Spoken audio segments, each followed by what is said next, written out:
Dear students, welcome to another lecture on mechanics of solids. So, in this lecture, till now, what we have been doing is we have been considering rigid bars which have been supported on multiple elastic bars. However, in all those cases, we were only considering all the members or the supporting members having the same modulus of elasticity. Now, in this problem, what we are going to do is we are going to consider a case wherein a rigid bar is supported on multiple elastic bars, and the elastic bars are now being made of different material. Earlier, we had all the members having the same material. From now on, we will be considering uh, members having different modulus of elasticity, and how we will try to see how that is going to influence the behavior. Okay. Again, here if you look, what we are having is we are having a rigid horizontal bar. So this bar is rigid and it is supporting some load, and we have three vertical members. So the middle vertical member is made of brass and it has an area 2000 mm square. Length of it is 999.5 mm, and the modulus of elasticity is 10 into 10 raised to 4 megapascal or Newton per mm square, and the maximum stress it can carry is, or the permissible stress is 120 megapascal. Similarly, if you look on the ends, we are having two aluminium vertical post. So the aluminium post, the area is 2500 mm square, and the length of the aluminium post is 1 meter, and the modulus of elasticity is 7.2 into 10 raised to 4 megapascal or Newton per mm square, and the maximum stress that the aluminium post can carry is 80 megapascal.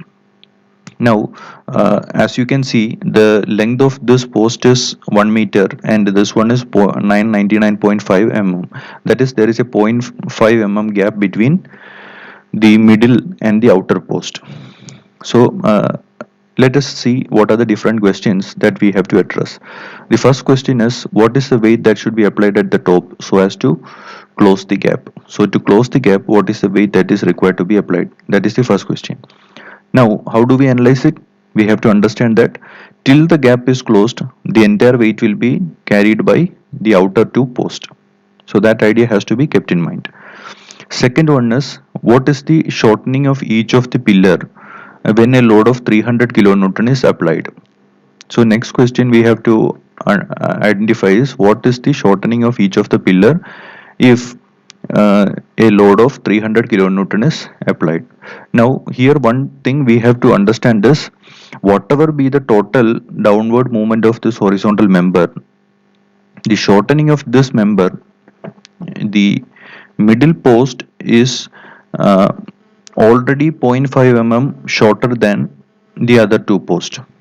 Okay, so whatever be the shortening of the three post, the middle post will be always zero point 0.5 mm less than the other post, outer post. So that has to be kept in mind. Next is, what is the maximum load that can be safely carried? So this maximum load that can be safely carried will depend on these values, the maximum stress both the materials can carry. So that also has to be taken into consideration. Okay, so let us address each of these questions one by one. Before we proceed again, let us look into the symmetry aspect, or the how this material is going to behave. Okay, so if you look, if you try to draw a vertical axis, the load is applied along the axis, so there is symmetry in loading.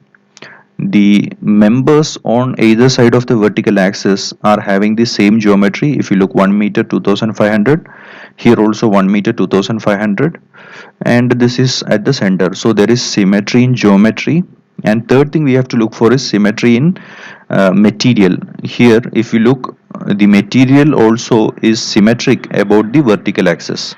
So we have symmetry in terms of material, in terms of loading, and in terms of geometry. So which means this symmetry that exists before loading is also going to be replaced after is going to be maintained after loading. That is, this horizontal member is going to come down vertically downward. It is not going to tilt as it come down. So that idea has to be there in mind. Let us try to address the first question.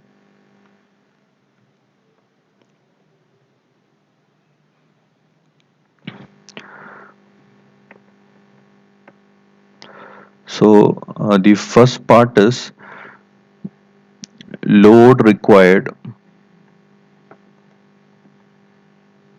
to close the gap. So this is the first question. Okay, so if I try to draw the free body diagram of the horizontal member till the gap is closed, the entire load will be taken only by the outer members. So this will be PA, this will also be PA. If I try to write the equation of equilibrium, W is equal to PA plus PA, that is force equilibrium, that is 2PA. Okay, W is equal to 2PA. If I try to write an equation for PA, PA is equal to sigma A into AA. Sigma A is nothing but EA into epsilon A into AA,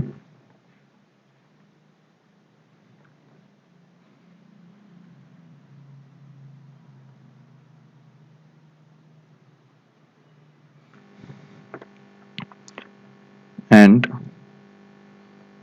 that is epsilon A can be replaced as delta A divided by LA into AA.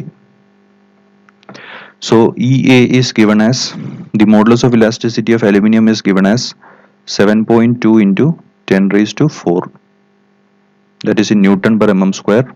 Delta A is the deformation to close the gap will be 0.5 mm. So you will replace it as zero point 0.5, that is also in mm, multiplied by area of the aluminium post, that was 2500 mm square, the whole divided by length of the aluminium post initially was 1000 mm. So if you try to calculate this,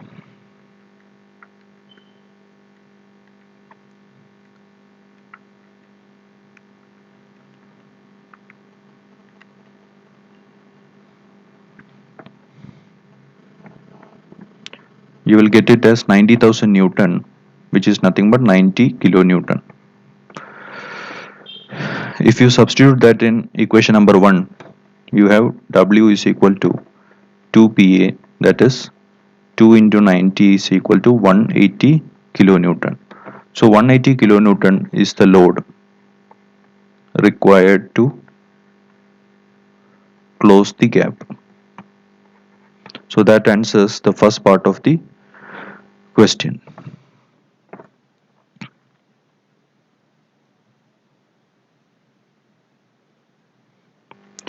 The second part of the question is, we have to find the shortening as well as the forces in each post for a load of 300 kilonewton. Now if you look, the load 300 kilonewton is greater than 180 kilonewton, which means when a load of 300 kilonewton is applied, this gap will get closed and the load is now supported by the three post. So if the load was less than 180 kilonewton, the gap will not be closed and the load will still be supported only on two pillars.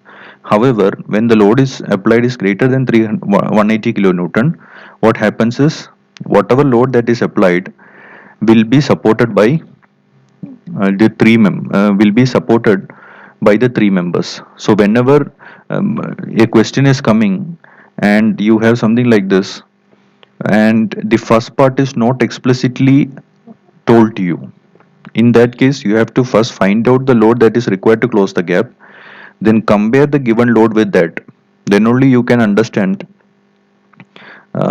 For example, let us say the first part of the question was not given, you were only asked to find out what will be the shortening of the in each of the three cases. Imagine the load that was given was 100 kilonewton In this case, if you assume that for 100 kilonewton all the three members are supporting the load, then you will end up with a wrong answer. So what you have to do is, first you have to find the load that is required to close the gap, compare that with the given load. So if it is 100 kilonewton, that 100 kilonewton is less than 180 kilonewton. That means the gap has not been closed. The load will only be supported by the two outer posts. When the load is 300 kilonewton, so 300 kilonewton is greater than the load required to close the gap. So now the load will be supported by the three post.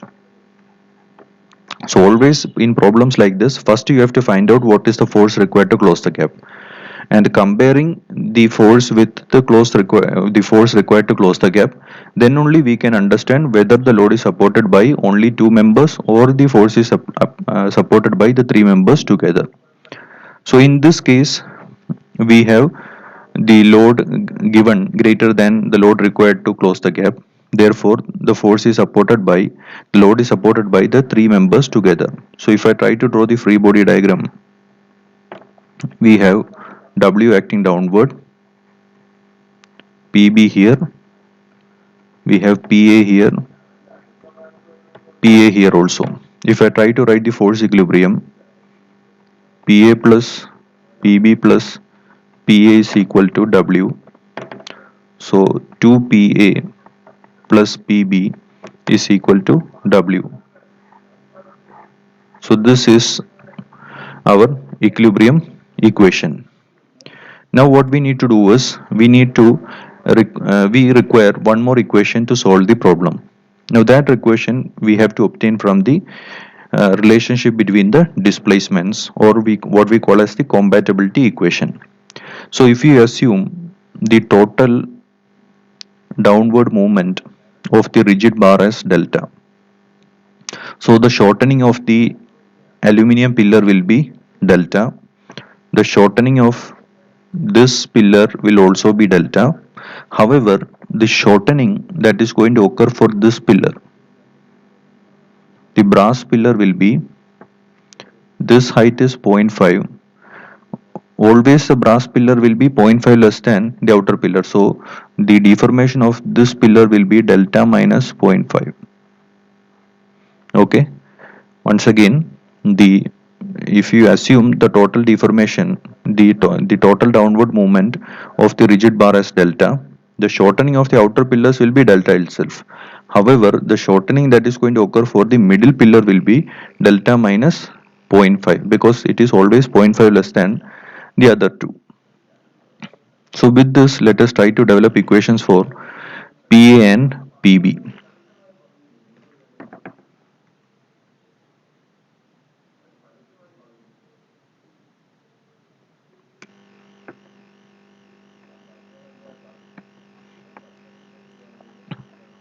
So PA is equal to sigma A into AA. Sigma A can be written as epsilon A into EA into AA. Epsilon A can be written as delta A into EA, delta A by LA into EA into AA. If you substitute the values, we can replace delta A as delta. So this is delta divided by LA is 1000 multiplied by EA was 7.2 into 10 raised to 4 into AA was 2500. So if we try to simplify this,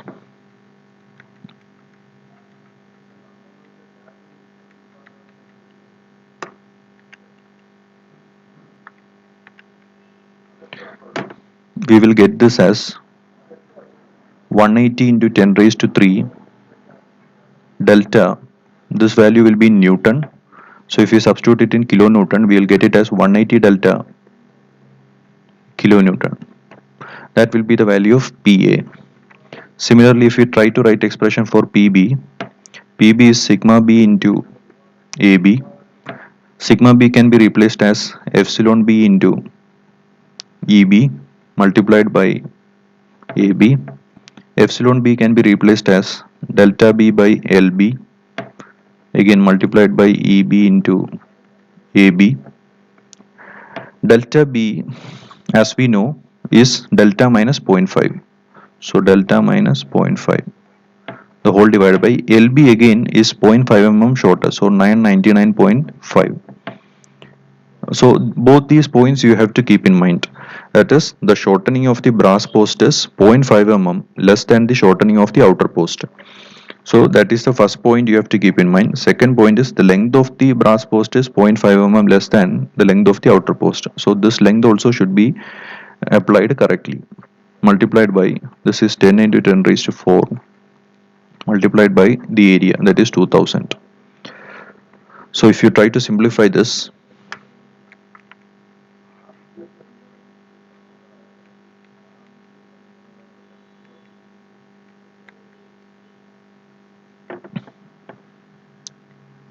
you will get it as 200.1 into 10 raised to 3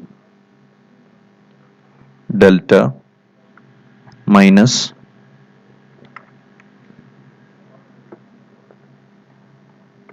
100.05 into 10 raised to 3. This whole value is in Newton, and if you try to express it in kilonewton, we have it as 200.1 delta minus 100.05 kilonewton. So this is the value of P. We have obtained the value of PA and PB. So as we know from the equilibrium equation, 2PA plus PB is equal to the total downward force 300 kilonewton. So let us try to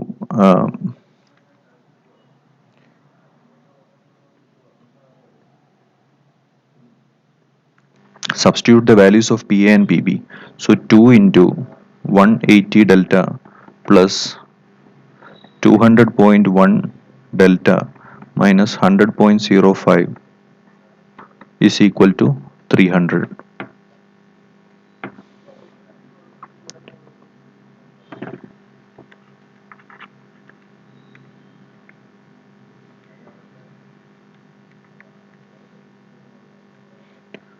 So 560.1 delta is equal to 400.05.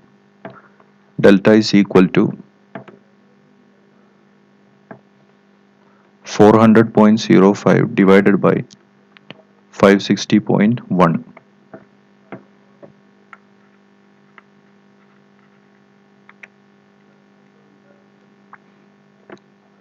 We will get it as 0.714 mm. So this is the total downward movement of the horizontal member. So if this is the total downward movement of the horizontal member, then shortening of aluminium post is same as the total downward movement, so that is 0.714 mm, and the force in the aluminium post we have found it out as 180 delta. So 180 into 0.714, and this we have to understand that this is in kilonewton. So 180 into 0.714, that will come out as 128.56 kilonewton. Similarly, shortening of the brass post is equal to delta minus 0.5, so that is 0.214 mm, and the expression for PB was 200.1 delta minus 100.05 kilonewton. So if I substitute the value of delta here, it is 200.1 into 0.714 minus 100.05.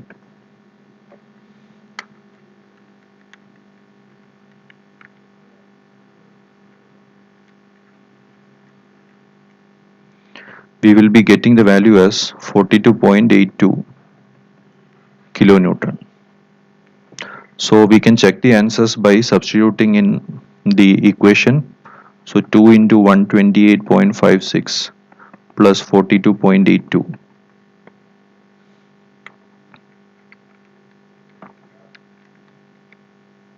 We will get it as 299.94 kilonewton. So it is almost satisfying the checks.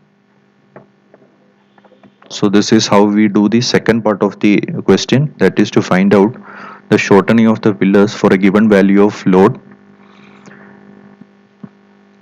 The next part is we need to find the maximum load that can be carried by the member. So again, for doing the third part, what we have to understand is the maximum load that can be carried is governed by the stress equations, that is the permissible stress. Imagine that you apply 1000 kilonewton load, and when you apply 1000 kilonewton load, one of the member has already exceeded the maximum stress. That means that member has failed. So the maximum load is such that none of the members or only one of the members reaches their maximum capacity. Okay. So no member the load should reach their maximum capacity. That is the maximum stress in any of the members should not be reached.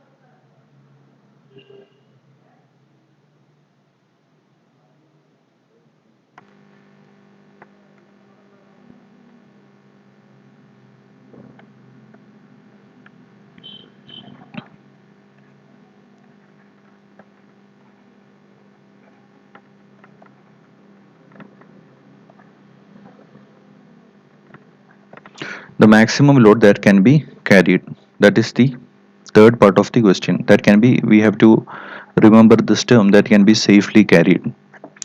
So we are given that the maximum stress in aluminium is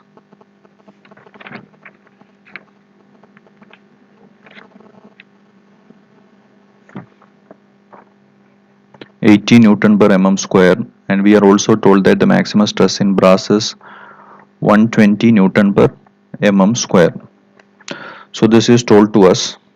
Let us see how to solve the problem in this case. So first thing we have to do is we have to write expressions for the stresses in both the members. Okay. So if I try to write an expression for the stress in, so let us try to draw the figure once again.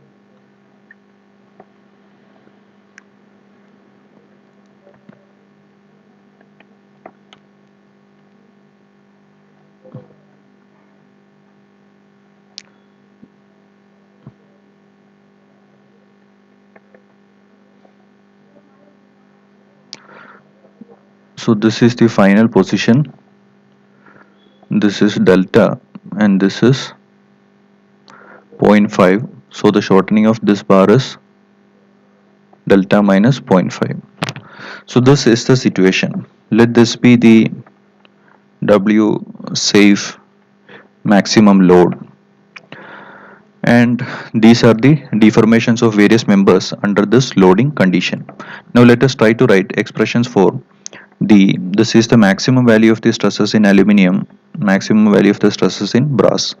Let us try to write expression for stress in both the members. So sigma A is nothing but EA into epsilon A, that is EA is 7.2 into 10 raised to 4. Epsilon A is nothing but delta A divided by L. So we will assume it as delta divided by L is 1000. So if you try to write this expression, we will get it as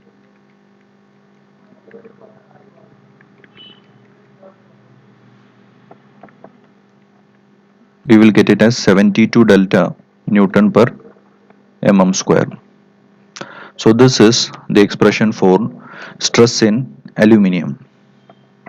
Now similarly, let us obtain expression for the stress in brass. Sigma B is equal to EB into epsilon B, that is EB into delta B by LB. So EB is nothing but 10 into 10 raised to 4 and delta B is delta minus 0.5. The whole divided by LB is 999.5. So if you simplify this,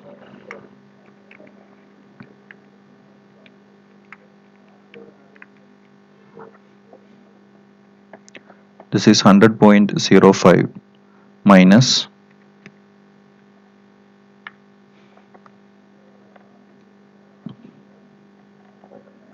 this is 50.025.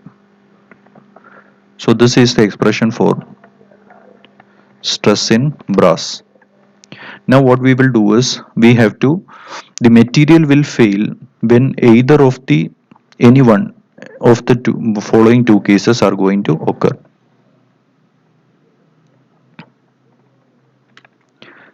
So material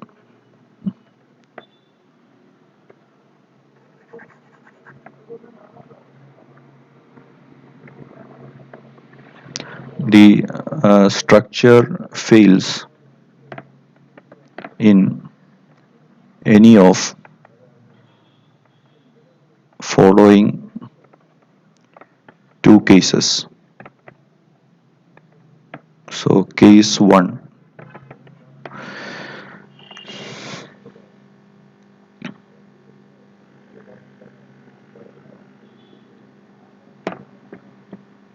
case 1 is brass reaches its maximum stress. So this is case 1, brass reaches its maximum stress. So when the brass or the middle post reaches its maximum stress and fails, we say the entire structure has failed. That is case 1. Case 2 is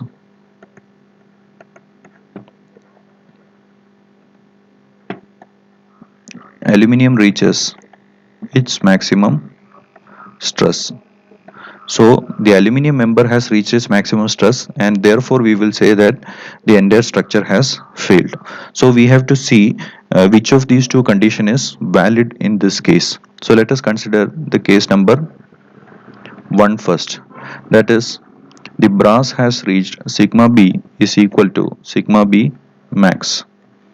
So, so the expression for sigma B that we have developed is 100.05 delta minus 50.025. This is equal to its maximum stress. Maximum stress value is 120. So we substitute it as 120.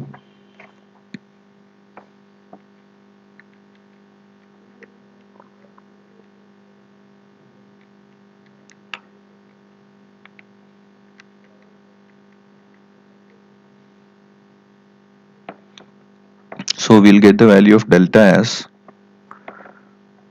1.699 mm. Now for this value of delta, we need to check the value of stress in aluminium.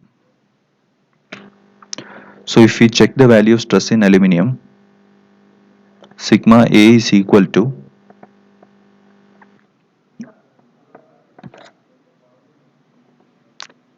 if you look into the formula that we have developed for stress in aluminium, it is 72 delta. So stress in aluminium is 72 into delta, that is 72 multiplied by 1.699.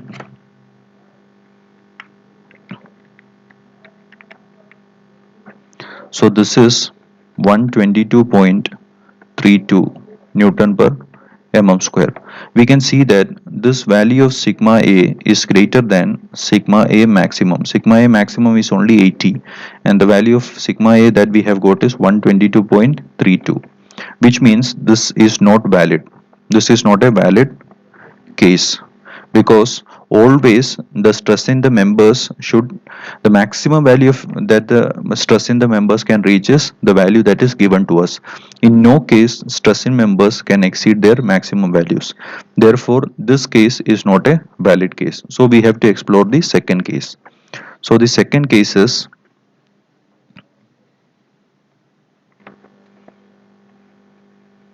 case 2. Case 2 is aluminum reaching its maximum stress first. So sigma A is equal to sigma A max. So the expression for sigma A was, if we look back, the expression for sigma A was 100 point, it was 72 delta. So 72 delta is equal to, sigma A max was 80. So we'll get delta is equal to 80 divided by 72, that is 1.11 mm. So for this value of delta we have to check for sigma B. So sigma B is equal to, the expression for sigma B that we have got was 100.05 delta minus 50.025. So 100.05 delta minus 50.025. So if you substitute the value 100.05 into 1.11 minus 50.025,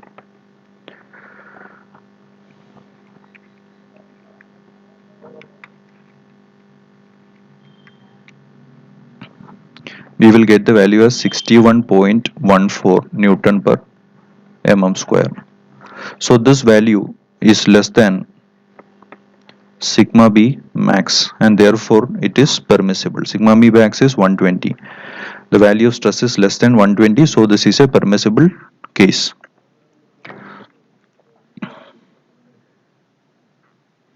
So which means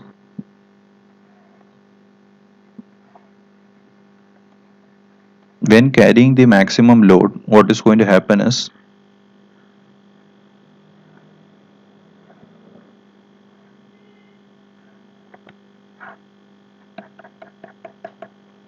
the stress in this member will be maximum, that is sigma A will be equal to, the maximum stress was 80 Newton per mm square. The stress here will be maximum.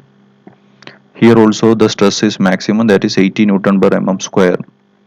And at that time the stress here will be, sigma B will be 61.414 Newton per mm square. So for this force we need to calculate the value of W max.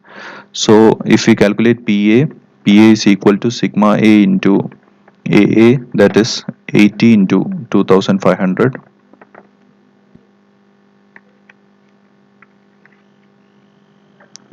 that is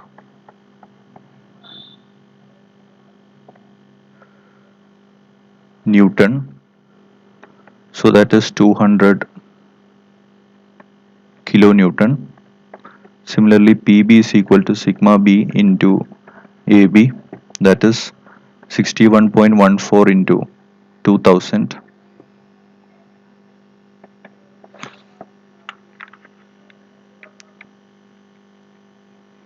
So that will come out as 122.280 Newton.